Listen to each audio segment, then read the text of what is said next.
Welcome back. About 60% of U.S. adults are eligible to donate blood. However, only about 1 in 3 of those eligible donors actually give. So this week, it is Minority Donor Awareness Week, highlighting the need for more blood and organ donors from BIPOC communities. Memorial Blood Centers explained why blood type is only one piece of the puzzle when it comes to finding the right match for patients.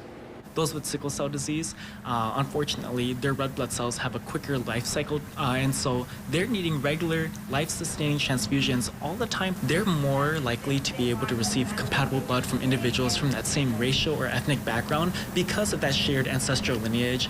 They also say an ethnically matched donor pool provides a higher likelihood of finding precise antigen matches for patients with rare or specialized blood subtypes, reducing complication risks.